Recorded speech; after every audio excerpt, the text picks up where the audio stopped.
So get to know each other.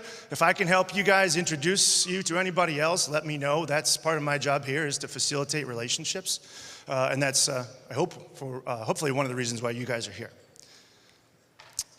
Additionally, throughout the week, you'll notice a lot of end users speaking here. Most of those people didn't just come. What happens is I'll go up to you this week and I'll say, hey, you need to get on stage next year.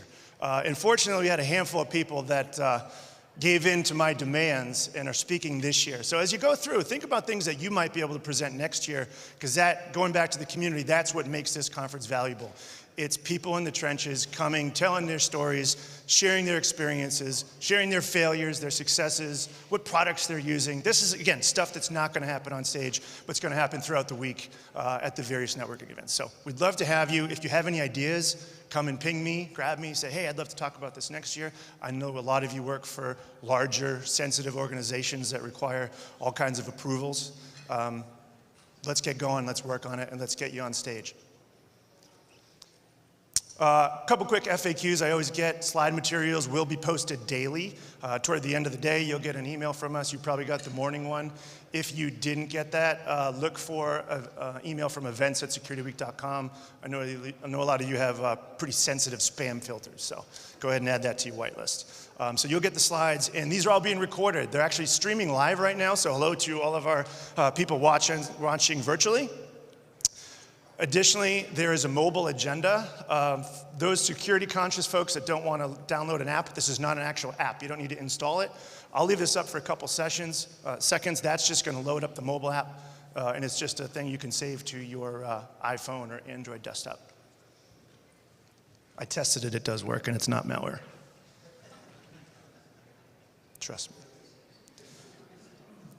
Again, I already mentioned this, but watch for the daily emails. We'll send one out each morning, kind of letting you know what's going to happen throughout the day and some reminders. And you'll get one in the afternoon reminding you of the evening functions and linking to the slides. Focusing in on the networking opportunities. So tonight, right around 5 o'clock, we're going to roll out bars, a ton of food. I think we have a southern barbecue planned for tonight, and that's going to happen in the reception hall. So hang out. They're going to do a pretty good display of food. You will not go hungry, I promise. So that's tonight starting at 5 o'clock. After that, we will head out to the tent, where we'll do some bourbon tasting and have some live music from the Bourbon Brothers Band, which we thought was quite appropriate. On Wednesday night, we're going to head to South City Kitchen. We love the Intercontinental, but at this point, we will have been here for 3 days, so we thought maybe getting outside might not be bad. Take a short walk across the street, South City Kitchen. We'll send an email. It's going to have directions. That, I believe, is 6 o'clock. They have amazing food. We've been there a few times in the past. Great drinks, great location, great venue. So again, please take advantage of that. Don't forget to bring your badge to all functions. That's your ticket. Social media, hashtag ICSCC23. We're on X, formerly known as Twitter, and on LinkedIn. So share your experiences. We always like to see quotes, pictures, whatever you have. Love to share that. We'll keep an eye out on that from the Security Week account and repost as we can. Again, this is a hybrid event. If you want to watch anything online, it's going to be ics.securityweek.com. To register for that, it's a separate registration system, so you have to just do a quick registration, but it's free. You can stream, you can rewatch presentations, share with your colleagues back home, and again, don't worry, we've got plenty of content. I know there's 3 tracks going on. A lot of people kind of get overwhelmed. There's a lot of things. As an agenda builder, it's tough to do because there's so many things that compete with each other, but they're all recorded, so you won't miss anything. And of course, what makes this all possible is our sponsors. So I want to take a word to thank our sponsors here.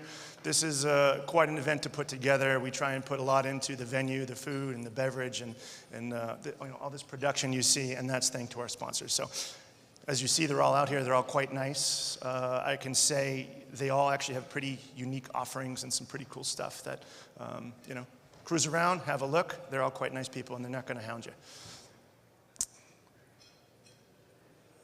Come on. And of course, thanks to my team at Security Week and our AV production team in the back. They get in here early. They're here Sunday morning, leaving their families from behind. And it's quite a production. So I want to thank you guys, especially Margot Hansen, who's in the middle back there. She's been doing this with me, I don't know, Margot, 8 or 9 years now. So she now is kind of running the show. So I want to thank her. She's really taken a lot off my plate and made my life and my marriage much better. Because these last couple weeks can be rough. But thank you guys. I don't want to get too deep into this. Any questions, reach out to us, events@securityweek.com. I'm around all week. Find me, say hello, introduce yourself. There are a few people I met that I've, quote, known, through email and what over the years, so it's great to, put a face to the name. So next up, without further ado, our keynote fireside chat. Happy to have John Hultquist. He's chief analyst for Mandiant, now part of the Google Cloud. He's been in the threat space, I don't know, as long as I've been in this space, a long time. And he's going to be interviewed by my good friend Ryan Narayan. He is editor-at-large at Security Week. So, gentlemen, looking forward to this.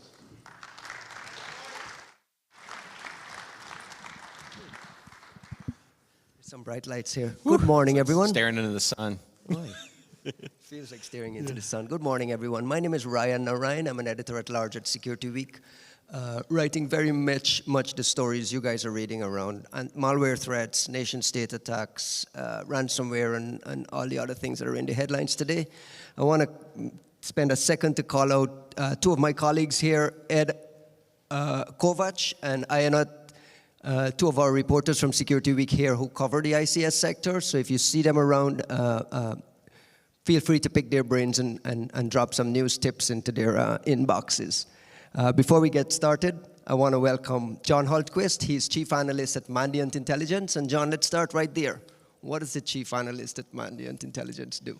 Honestly, I don't do much of the real heavy lifting anymore. The real heavy lifting is done by, a group of a huge group of analysts now. So we have about 300, intelligence analysts, reverse engineers, ICS nerds,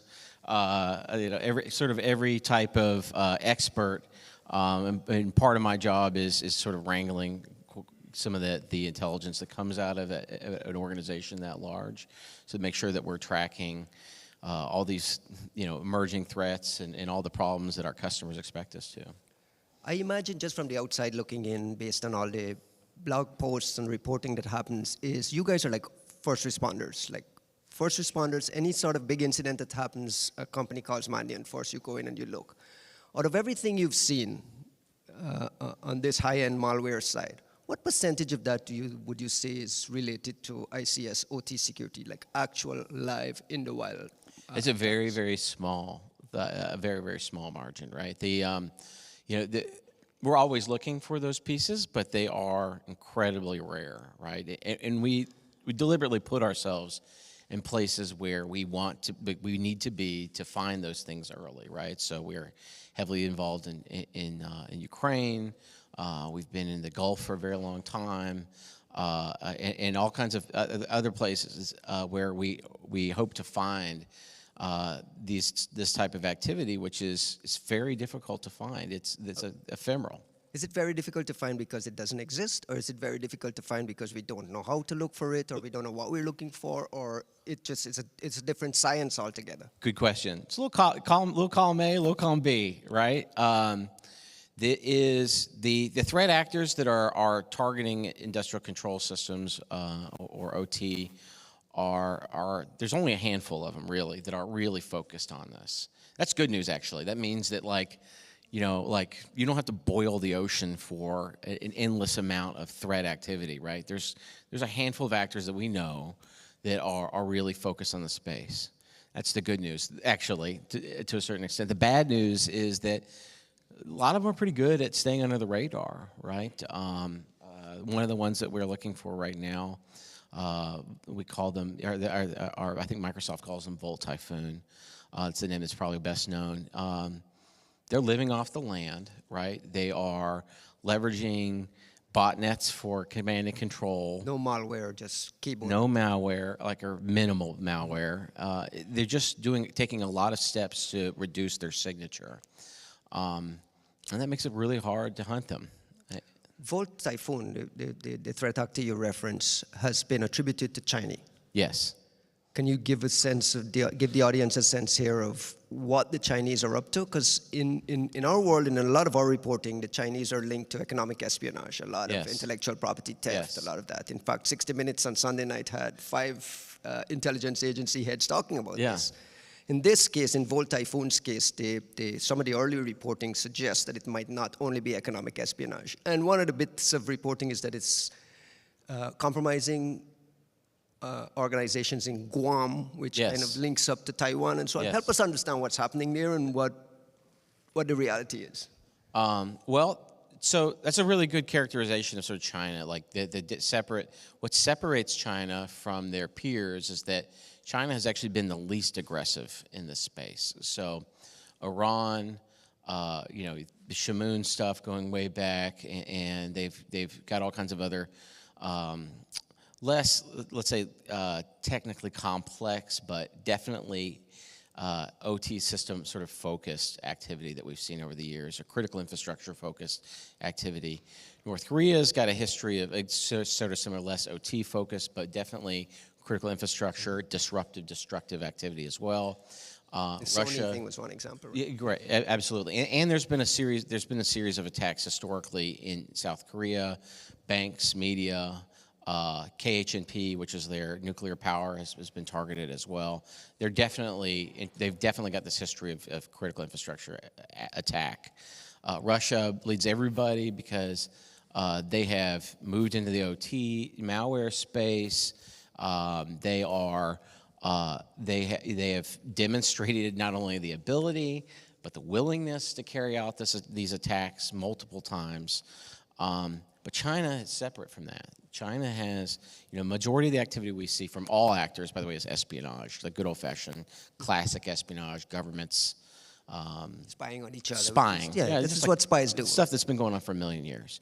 And then there's the economic intelligence, which they're very interested in, or the economic, the IP and things like that, which is what the 60 Minutes covered.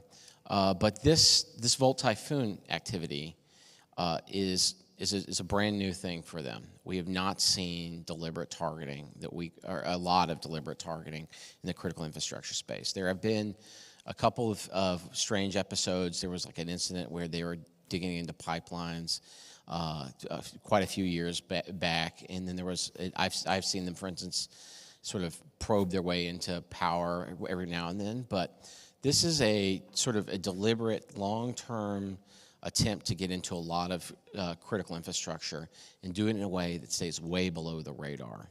Is it unique to Guam, or are we starting to see So they were found in Guam, but they were also found all over the continental United States. They've been found in telecommunications. We have found them in logistics. That's air, sea, and land logistics. I think Microsoft has indicated that they've been found in power and water as well. Microsoft or the government, I can't remember who said that. But they're absolutely digging into critical infrastructure. I think the NSA indicated that their theory behind this is that they are digging in for the possibility of creating a disruptive event in the event of a wartime scenario. I don't have the intelligence to sort of go that far, but if you look at the targeting, there is deliberate targeting of critical infrastructure. It's pretty clear that that's what their interest lies. And that makes this sort of a priority target for us, and it's really difficult, especially considering how hard they're working on their operational security, living off the land, using botnets and 0 days and things like that to stay above the radar, below the radar. What should the folks in this room do to kind of not necessarily prep for a Volt Typhoon type infection, but just to, secure infrastructure? Well, so this is a tough one, right? So I think for years, every now and then you'll have people say, nobody will ever use a 0 day on you, and that is true for a lot of people. But I think in this case, this is an actor that will use a 0 day. So you sort of have to build out your infrastructure in a way that, if they come in through the edge, that you have additional controls in place. China, and this actor specifically, has built out or has been carrying out a series of intrusions for the last few years that are heavily focused on the edge. And particularly focused on security infrastructure. So firewalls, VPNs, all kinds of other sort of security infrastructure that sit on the edge. It seems to me that they've recognized that this is just a good place for them to get a toehold in a network and slowly build out that and slowly build out their intrusions. So, and we have seen, I think it could be like a dozen, I don't know if the number is that high, but we have seen several 0 days sort of fall into this pattern over the last 3 years across a ton of different vendors. So it's not even necessarily vendor specific, but I think the idea of targeting the security layer on the edge is very clear, and we need to start developing controls that recognize that. One of the opportunities here is that a lot of those controls are not places where you can put endpoint. Right, and so you need to start thinking, if that's the case, how else can we secure the networks? And I'm not like I'm a threat guy. I don't have all the best answers for this. The other thing that we can do, I think we're going to do, is we have to figure out how to track this actor, right? We do have one advantage here, is now we know that this is happening. Right. That there is an actor that is doing this, and we have to essentially unmask them and put pressure on them. They're not good. The surprise element is gone, and that's a really important piece of this, right? We're talking about a scenario that could unfold 4 years from now, that I think most people would tell you that it isn't likely until way down the line.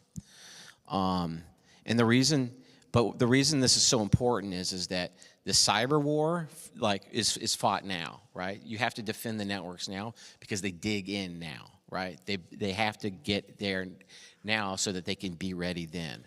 And so we're already sort of fighting a cyber war that may or may not ever happen. I know. Drink, please, because I promise that if anyone says the word cyber war, say cyber war. cyber war. But it's a perfect segue for me because I want to ask you about what do you mean by cyber war? It's very driven by a lot of hype. Yeah. And I know it's like a super loaded term, right? Right, but for this audience, especially for the ICSOT guys, in our reporting, it's constant. Water can be poisoned. Turning off lights, shutting off airport system, shutting off manufacturing system. It feels heavy on hype, but in real world, we aren't seeing many live actual attacks.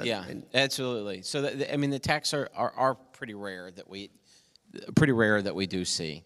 But when I talk about cyber war, I think or when most people talk about cyber war, they're really talking about your space and a few other spaces predominantly. What cyber war really is to me is deliberate disruption of critical infrastructure as well as other important systems, for the purposes of either practical needs, like military needs. In support of prep work in support of military activities. So, there was a satellite system that went down right at the beginning, literally the day before the invasion of Ukraine. It is a very clear, military-tied, practical operation. We talked about this possibility, what the NSA was talking about, of a deliberate disruption of critical infrastructure in a wartime scenario. Very, very clear, practical scenario. So I've seen them, for instance, targeting logistics. So in a wartime scenario, freezing logistics, the ability to move troops and material across the country, has clear, practical needs. Also potentially taking out power supply to, say, military reservations, which rely on civilian power or something like that along those lines. But there's the other piece to this. There's a sort of cyber war in itself, which is kind of interesting. You can essentially attack, if a state could attack, let's say, our grid or our airports outside of like an actual physical kinetic war. In fact, it might be in their interest to do so. One of my concerns at the outset of the Ukraine, invasion was that, Russia might be pushed to a certain level where they realize that they feel that they are allowed or able to carry out an attack without much consequence. And believe you me, if people, if attack isn't deadly, if it's not fatal, and maybe it just causes, let's say, disruption to our economy or disruption to a certain place, there's a very good chance that the response will be limited from the United States, right? And so if you're a country and you're looking for sort of a non-kinetic way to push another country around, this is a good option, right? It's sort of an asymmetric tool that they can use. The other piece of this is, and this is a really important, very important piece of this, and the sort of understanding cyber war, is that there's a huge psychological piece to this, right? It's rarely about the incident itself. It's about how the incident is digested by the sort of populace, right? So the power has been turned out multiple times in Ukraine. They got the lights back on pretty quickly. It wasn't really about turning out the lights. Signaling, right? Yeah, it was signaling, right? It's about the psychological response. It's about letting them know, literally, the power can go down in downtown Kyiv at the, at the hands of Russia. I think if we had a major attack on our critical infrastructure, it would have a psychological impact in the United States. It is asymmetric impact. You have to be really careful here. It's similar in some ways to sort of the concept of terrorist violence, right, or terrorism. The piece that's missing is the violence piece, and that's a very important piece of how terrorism works. The violence is super important. But the piece that's there that sort of compares is it's usually rarely about the actual incident. It's about that major psychological impact. We're living in a time now where there's conflicts popping up all over the place. In fact, we're in war times now. Do you expect to see some cyber war type signaling activities aimed at the United States, even though we may not be directly involved? Yeah, I think it's a very possible scenario. As the United States gets involved in any conflict, I think the likelihood of some sort of related activity, increases. This is, again, it's also this option for states who want to do something to the United States to show to signal the United States, but not necessarily, engage in some sort of actual kinetic, lethal action. So it's just a good option in a lot of cases that they may exercise. You mentioned 0 days and the use of 0 days, and I want to call your attention to a small trend that I notice is, if we go back to Google Project Zero, the reason for their creation and this ability to track all this like really, really high-end vulnerability and exploitation activity is, how do we make 0 day hard? Like that was their mission. Mm-hmm. A week ago, I saw Google Project Zero say, our mission now is to make them use 0 day. So we've moved from make 0 day hard to make them use 0 day. Is that a good thing? Does that sense that we're trending in the right direction, that they're now using 0 day? And what do you make of like this really surge in documented in the wild 0 day activity? I think it's sort of both sides, right? I definitely like the idea of making the 0 days hard, and that's a great place to sort of fight the adversary, right? We definitely have to invest in sort of the inability, or the to reduce their capability to sort of create 0 days. But the other side of that is that, and I think this is the piece that I think is really interesting, is that let's become so good at security that we raise the bar for the adversary, and I think that's really interesting. There's a school of thought right now that we've seen increasing use of 0 days in the criminal space. That there's a school of thought that some of my peers have that's really interesting. That they've kind of suggested that it's a good thing that we're seeing them use 0 days, because it's just becoming harder for them to do the things that they used to do, because the ransomware epidemic has actually been sort of inoculated us. It's caused a lot of us to up our security methods and force them to spend more money to go after us. There's no shortage of 0 days, though. Like no, that's the piece that I'm afraid. Yeah, I'm afraid not. It's been, the numbers are still going up. And there's definitely a lot of deliberate, I think there's definitely a lot of deliberate pieces that are driving that. this is less relevant to this group, but the criminal space has recognized that with the ransomware space, with the ransomware problem, that they had this huge opportunity with the file transfer applications to catch or to get information that lies out on the edge that can be used. Like this would be similar to the MOVEit breach and the Celion breach, or the MOVEit activity and the Celion activity, that they can then use to essentially extort targets en masse, right? And so that's just going to drive more zero-day usage out of criminals. The sort of related corollary for you all is that these actors are spend a week on a target, like on average, right? So you got to spend a week getting into a target. You've got to it takes time and energy. It's a massive investment of their time. They need to pay out. One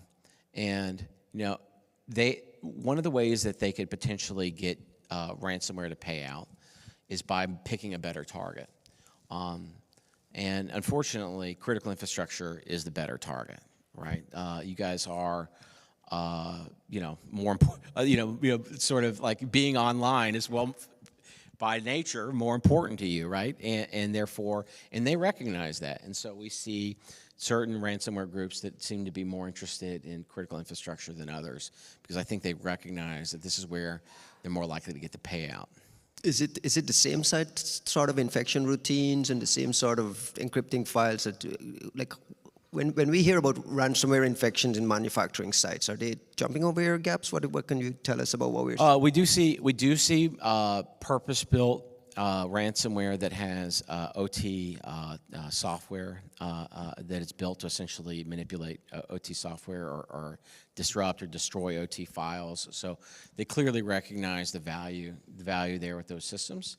And I think at one point I think it was just like one ransomware service was involved in that, but now I can't think it like it's like several ransomware families that have that now. It could be as much as half of them are actually purpose built to take advantage of OT systems. I've also read some report about ransomware actors targeting routers. You mentioned edge devices, and I'm starting to see, again, going back to the zero-day thing, a surge in zero-day discoveries against Fortinet, Sonic Wall, some of these types of security-type network device products. Do you think that's deliberate targeting, looking for those vulnerabilities, or those vulnerabilities are just like ripe fruit at the top because of tech debt and the ability? I think that it's deliberate. And because we've seen China is the leader of that space, and I will tell you that we have seen so many of them. We started saying a year and a half ago, 2 years ago, that like we think they're going after security devices. I mean, and since then we've seen since in the last year and a half we've seen so many. And it's like not that we are magic or like we don't have a crystal ball. It's just that it was already clear that they have that focus. And if you ask me to pull out the crystal ball, I mean, my guess is that there's a lab or two in country that is literally spending all their day figuring out how to build zero-day or exploits for these systems. There's a focus on their side on these systems. You mentioned China, Russia, and I noticed you're throwing out these country names. Yeah. And I want to ask about attribution because I've been around reporting on this for a long time. And you guys, the experts, always told me, we stay away from attribution because it's very, very difficult to get it right, and it's very, very easy to get it wrong, and we don't want to be in that space. That has changed dramatically over, let's say, the last 2-3 years. Mandiant, Microsoft, it doesn't matter. There's a lot of private sector vendors publicly attributing threats to specific actors, in addition to the NSA and the FBI putting out joint advisories. It seems to be a sustained effort at just going forward with attribution. So 2 questions for you. Has it gotten easier? Are we really, really good at it now that we're all willing to do it? And 2, what's the risk of getting it wrong? Help me understand the attribution, science of attribution, and where you are. So, 1, it has not gotten easier. It's definitely gotten harder, right? You, by the way. Thank you. It's open. It's definitely not. It's definitely gotten harder. The adversaries have increased their operational security. They're better than ever. China specifically is not the same actor that I used to target or used to sort of track. When I first started this, like I guess it was like 15 years ago or a really long time ago, 16, 17 years ago. We basically called it like smash and grab, right? Like the brick through your shop window and grab everything you can. And you would look at the command and control, and it was not uncommon for them to come right out of home range. And I mean literally an IP address that sits right next to the Technical Reconnaissance Bureau, which is like they're basically like an NSA field station in whatever town that they're operating out of. That is not the case anymore. Now they're building these botnets of command and control infrastructure, makes them incredibly ephemeral and difficult to track. They're living off the land. They're using 0 days. They're not bothering with the social engineering because they're hitting the edge. So how are you so confident that it's China and you're waving a flag at China? I mean, if you look at enough activity, you start learning stuff about this actor. It's impossible not to tell us something, right? First one is targeting. You can be the best actor in the world, and I mean the best, right? But eventually you have to go after a target. And the moment you go after a target, you tell me something. You tell me what you're interested in. And oftentimes we see targeting of things that only a few people have an interest in. So, China, for instance, is very interested in Falun Gong and Tibetan, freedom things, and Hong Kong situation and things of that nature. The Russians, we've seen them historically target, Eastern Europe, and not the only ones that do this, but we can essentially find little pieces of evidence. My job, or our job, is to go from crime scene to crime scene, right, and try to connect one dot to the next, to the next, to the next, to the next. And it's essentially like, I always use the Jack the Ripper, right? Eventually, we know that all these incidents are the same, and we give it a name. We call it Jack the Ripper, right? But we're slowly starting to learn about Jack. We're learning what weapon he's using, or what time he strikes. And we may not even get to who he is, but very often we get to where we can make an assessment, and that's generally what we're doing with some level of confidence. With some level of confidence. So, what can you do? What can you do with medium confidence or even low confidence against this actor? So, right now, if I told you that if the United States went to war with, say, some random country. The reason that would matter to you is the first question you should be asking is, does that country have, a OT capable actor or an actor that's interested in that sort of cyber war mission? And if I said, yeah, we've seen this and this, but it's medium confidence that it's that might be, in your particular case, good enough for you to start looking at those techniques and asking, are your controls prepared for it, right? Is it a perfect scenario? No, but you don't need perfect. We're in risk management. Nothing is perfect in risk management, right? All we're trying to do is, reduce risk. And oftentimes, me being able to tell you that we have moderate confidence that this is your actor is good enough. Should the folks in this room pay attention to attribution and care whether it's China or Yes, Russia? Or yes. should I just not protect my network at any cost, regardless of who it is and why? Let's put it this way. I mean, my experience was military. I was not using computers. I was in the